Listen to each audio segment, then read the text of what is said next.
sounds like the Mets are going to get Francisco Lindor. He from the Indians, and they're going to give up those two shortstops, Rosario Jimenez. There's a couple of prospects involved here, too. We'll get to the Indians in a little while. They're not the theme. The Mets are. So Lindor is going to be a New York Met. That is I'll tell you right now, they're going to be dancing up and down Queens Boulevard from here to opening day. That is a huge deal for the New York Mets. They've been looking for a huge star for a while. They do have Alonso, but, you know, they've been looking to really make a lot of noise to show that this new ownership group is here to stay. To be in the deal with the Yankees, the Mets did what the Dodgers did with Mookie Betts. They brought a guy in who's only got a year left on his contract, but they brought a guy in who you know they're going to sign. It's going to cost them $250 million, but this owner's got $14 billion. And he puts his money where his mouth is. This man's going to be a New York Met for a long period of time. He's not going to leave. New York City, National League, great ballpark. There's a new sheriff in town. The Mets are here to stay, and Lindor is going to stay here. Now, listen, I mean, you know, has a horrendous year. Who knows? But, I mean, if everything goes according to plan, why wouldn't? This guy's a heck of a player. The Mets have found themselves a shortstop. They can be their poster boy for the next 6 or 7 years. I mean, there's nothing else to say. This is a wonderful trade. Everybody here in New York is going to love it. He's going to be on the front pages, and that's saying something in this era. He's going to be on the front pages of tomorrow's newspapers in New York instead of the back pages. And I maybe not. I might be a little rough right now, but you get the idea. They are going to go dancing to the streets anywhere around Queens, and the Yankee fans not going to like it. He's going to have to shut up about it and pray they get LeMahieu back. And maybe this does spur the Yankees because they hate when the Mets get all this back page information. Maybe the Yankees then will go do what they have to do to make sure they bring LeMahieu back. They don't have Lindor as a sort of a backup if, in fact, LeMahieu goes somewhere else. Well, think about the Mets for a second, though. This is about them. You know, they got J.D. Davis they can fiddle around with, play him somewhere along the infield. If they have to play him in left, play him a little third base. They got Lindor at shortstop. They put McNeil over at second. They still got Alonso sitting there at first base. They got new catcher McCann. You throw in Dominic Smith. You can stick him out in left field. Conforto can play right, and I can play center. It makes no difference if it's Brendan Nemo, whoever it might be.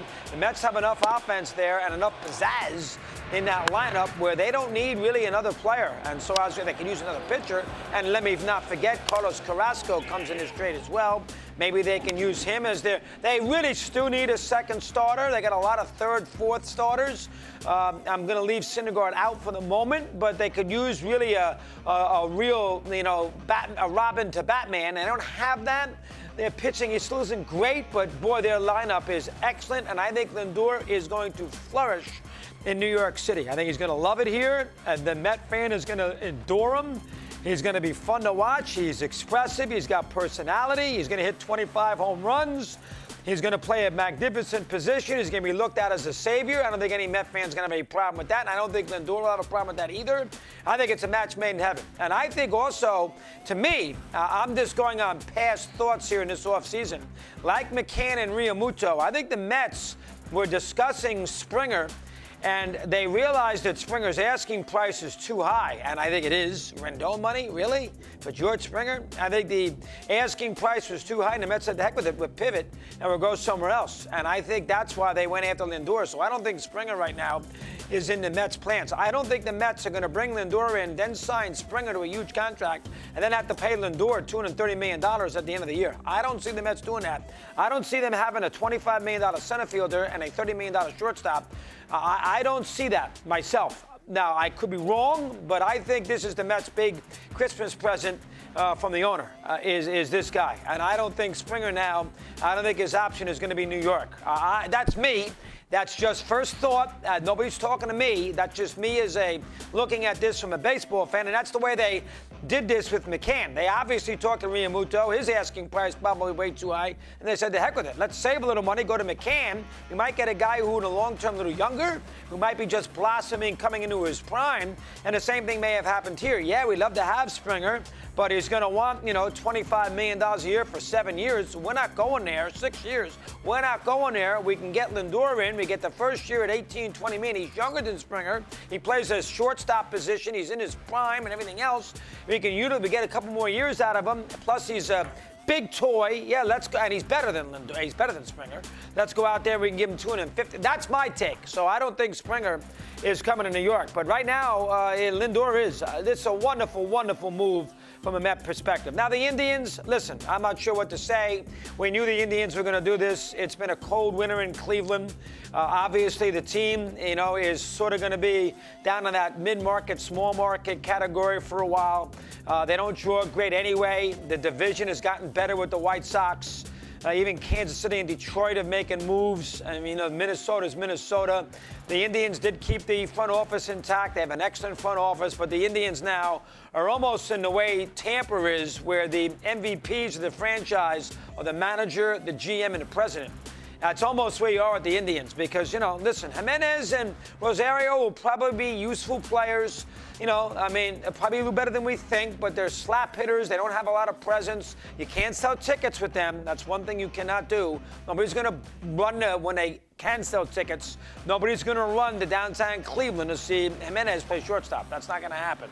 So the Indians right now, they're going to go away for a couple years. I mean, I know they're going to try to, with their pitching, try to stay relevant, and I don't put anything past them, but, losing Lindor, it's a huge blow to the psyche of the team, the psyche of the town. It's going to take them a while. So we're going to put the Indians aside. Plus, Carrasco is a decent pitcher. We're going to put the Indians aside, and we're just going to look at this strictly from a New York perspective. The Mets now have joined the National League.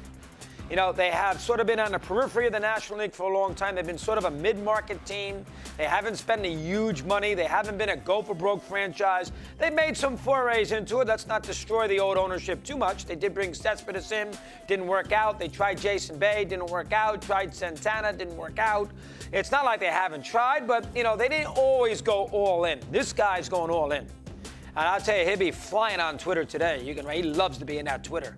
And he'll be flying with those Met fans today. And I know those Met fans like the back palm of my hand. Now, for 40 years, and I'm telling you, 50 years, those Met fans today, they are going to have picnics. I don't care how cold it is. They are going to have picnics all over Long Island, Corona,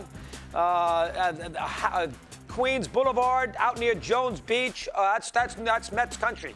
Long Island. Everything east of the city and a little New York, that's all Metsville. And they are going to have it. They hate the Yankees, and the Yankees are sort of in limbo right now. They're looking every penny to get a LeMahieu back. And the Mets, they're the big story in New York for the foreseeable future. They are the big story, and in New York, you get that casual fan to buy in. That casual fan then watches on SNY compared to Yes. That casual fan who goes to 5 baseball games a year. He puts his money at Citi Field instead of putting his money at Yankee Stadium. And there's a lot of fans like that. A lot of fans in New York like to think they're fans of New York baseball, whatever that might mean. And they kind of go where the hot team is. The Mets are the hot team. So they're going to get a lot of that casual fan base to go, boy, look at Lindor. And it's what New York likes. It's what New York likes. New York doesn't like the ragamuffin kind of team. New York likes stars. You give New York stars, they're going to show up. And he's a star. This is a wonderful, I can't say anything about it. This is a wonderful, wonderful trade for the Mets. Now, listen, and here's the thing about it. Like Betts with the Dodgers, when you knew he'd handle the pressure well, he'd already won a championship in Boston. You know Lindor is going to play well here. Lindor is not going to be Ed Whitson, all right? He's not going to come in here and shrink under the spotlight.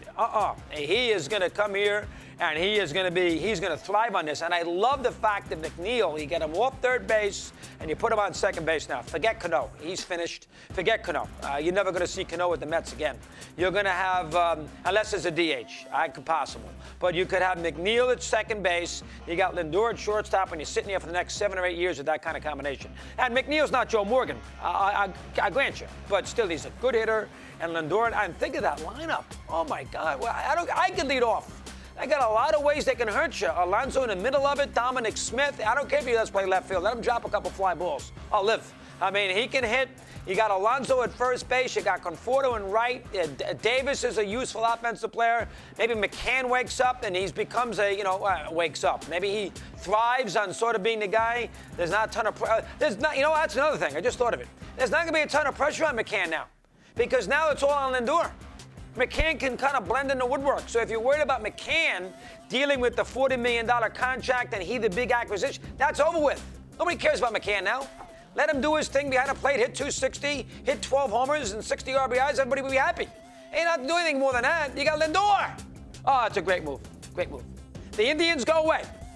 You're not going to pay any attention to the Indians, despite the great manager and a great front office. The Indians disappear for a couple of years. They disappear.